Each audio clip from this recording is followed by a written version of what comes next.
It would be one of the most complex machines ever built. It would take 10,000 people and nearly 5 years to build it. It would cost an estimated $5 billion. Success was anything but certain. The plane would contain more than 4 million parts supplied by contractors around the world.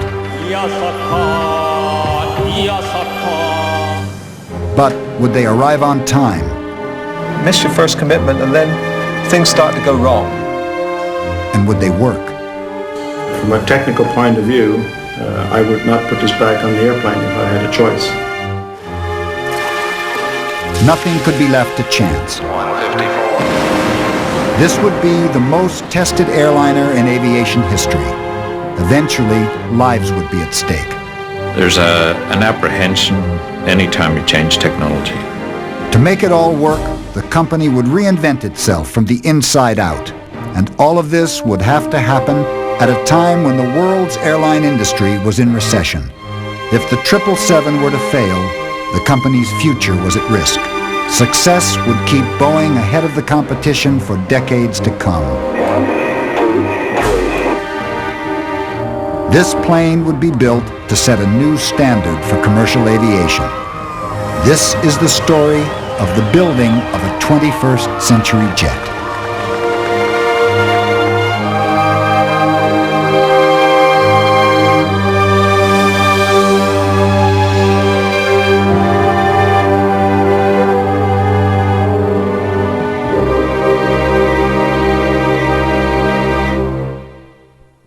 I'm sorry, I thought that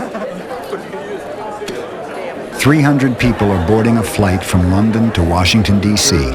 It's actually an inaugural flight, although most of these people didn't know it when they bought their tickets. This just happened to be the day we needed to go back to Washington, and the secretary made the flight. I don't think she knew it was the inaugural flight, so just pure coincidence. This is the first commercial flight by United Airlines of a brand new airliner, the Boeing 777.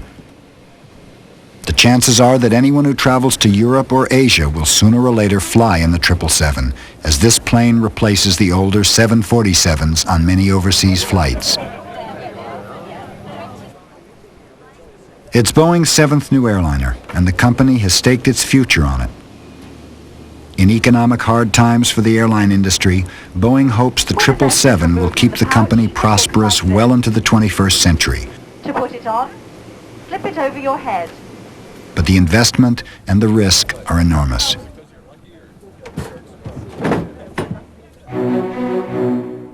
For the last 3 years, we've been following the process of designing, manufacturing, and testing the world's largest and newest twin-engine airliner. It's cost an estimated $5 billion. Boeing needs to sell 200 or so planes at roughly $100 million apiece before the company will consider the plane a success.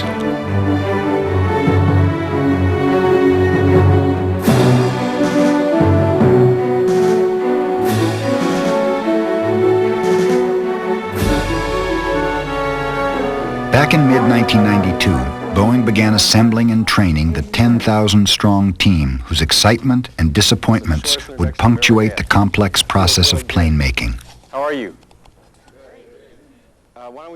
A key figure in this drama was Alan Mulally, the 777 director of engineering.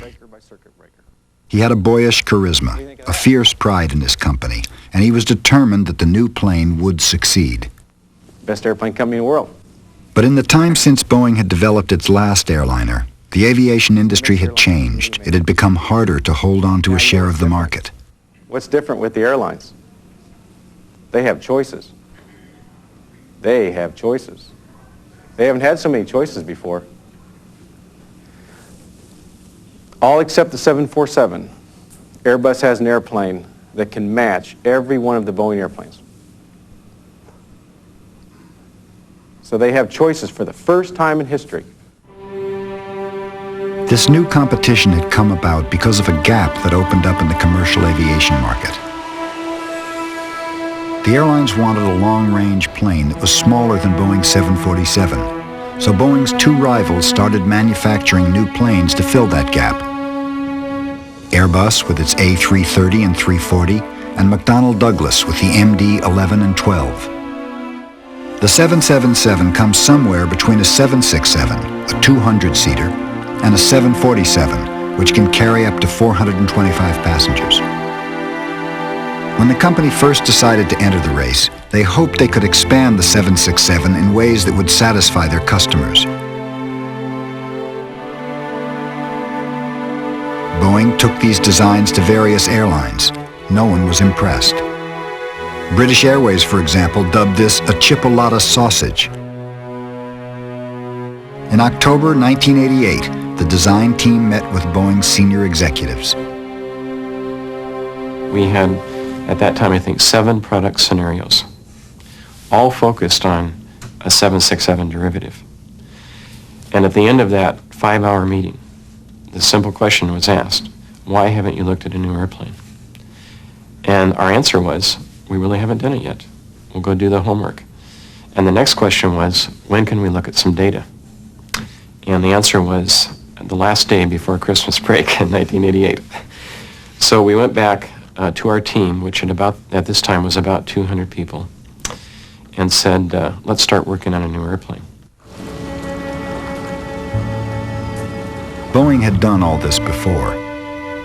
From its base in and around Seattle, the company had designed and built 6 different airplanes for the world's airlines.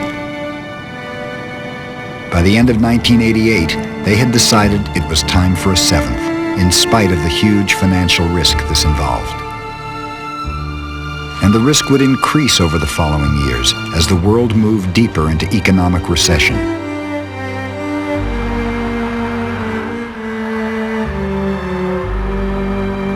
When President Clinton visited the Boeing plant early in 1993, he reminded the assembled workers of how bad things were for the airline industry. And it is indeed ironic that the United States, which for so long has led the world in the production of airplanes, has had 3 years in which more money has been lost than was made in the previous history of the airline industry.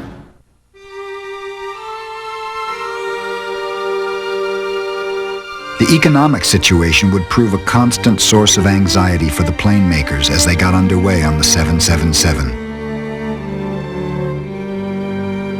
Particularly for the executive in charge. I was a young engineer here in 1969 when 2/3 of the Boeing population left during the period when there was a big sign outside that said, outside of Seattle, that said, "Last person out, please turn out the lights." That clearly has affected the way I think about organizations and stability of organizations. Be more careful when you're going up, because on the other side of up is always down. We went up way too fast. We weren't efficient in the process, and so when we got to the top, we were way overmanned, and the far side was very steep. Don't want to ever do that again. To justify the huge investment in the new plane, Boeing needed a launch customer, an airline that would commit to buying a significant number of the new planes in advance. They naturally turned to United Airlines. The two companies had been partners in the early days of commercial aviation. This is United's first Boeing airplane, the earliest all-metal transcontinental passenger airliner. The company has since bought more than 1,000 Boeing airplanes. But the historical relationship between the two companies counted for little when it came time to make the deal. Gordon McKinsey of United. So we went through a rather large evaluation process in 1989 and 1990, where we were looking at 33 combinations of airplanes and engines for our wide-body purchase. And this was just one of the candidates. The 777 was up against the Airbus and the McDonnell Douglas airplanes.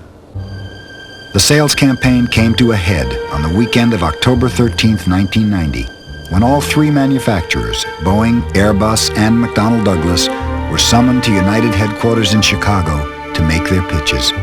Boeing was asked to sign this handwritten piece of paper, It played a crucial role in the decision, as Alan Mullally would later tell the 777 team. There's a piece of paper that Jim Guyette, who's Executive Vice President of United Airlines, wrote at 2:15 in the morning. He woke up in a cold sweat.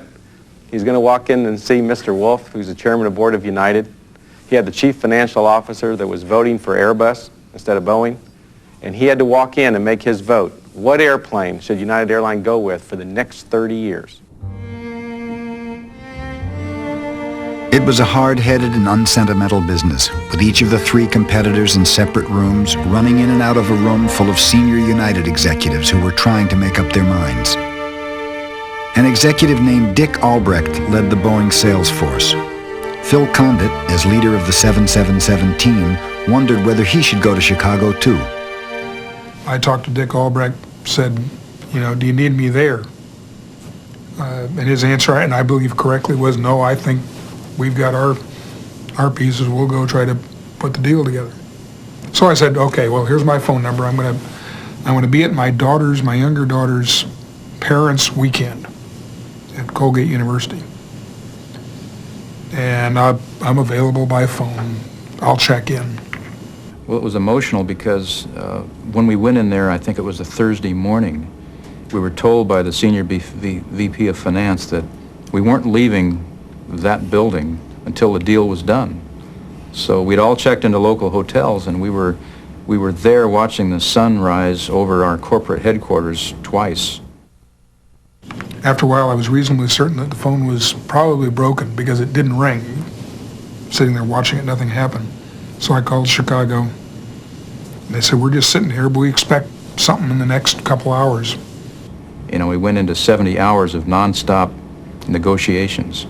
And it was very emotional because we could tell by the faces on the people coming out of the Inquisition chamber that things had not gone well. You know, what was happening, of course, is, you know, somebody would go in there from one manufacturer, and a deal would be presented, and then he would be dismissed, and the next person would come in, would try to better the deal. So it was a ratcheting process through those 70 hours, trying to get the best terms. So finally, at the end of the day, things were still sort of about to happen. I said, I can't stand this any longer. I got on the airplane, went to Chicago, and went and joined the wait. Sat and talked and worked on a crossword puzzle. Technically, we had made our decision. We knew what we wanted to do. So we had our technical recommendations already in place, and the 70 hours were really just financial negotiations, terms and conditions, a lot of contract talk. But it was emotional. Then they sort of finally came in and said, well, we need to see you in Jack Pope's office. So we went down there and they said, you've got the deal. I was glad I was there, and it was exciting to be there. My contribution probably can be measured in very small numbers at that point. You know, it was just being there. What clinched the deal was the agreement put in front of Boeing by Jim Guyette. So he wrote a handwritten note at 2:15 in the morning saying things like, we agree to work together, you know, really complicated words, to deliver a service-ready airplane, an airplane that works. It has the functionality, the passengers like it, the attendants like it, the maintenance people like it, the flight crew likes it, and we agree to work together to make that happen. And then he dragged Phil Condit and Dick Albrecht into the room, and he said, will you sign this? And they said, and he took that to Mr. Wolf, and he said, this is the new Boeing. The new Boeing is going to treat us at a new level of respect as a customer. The reason I wanted you to know this is that meeting at 2:30 in the morning has changed my life. And it's going to change yours. I've been waiting for 4 years for you to arrive because it's time to make an airplane.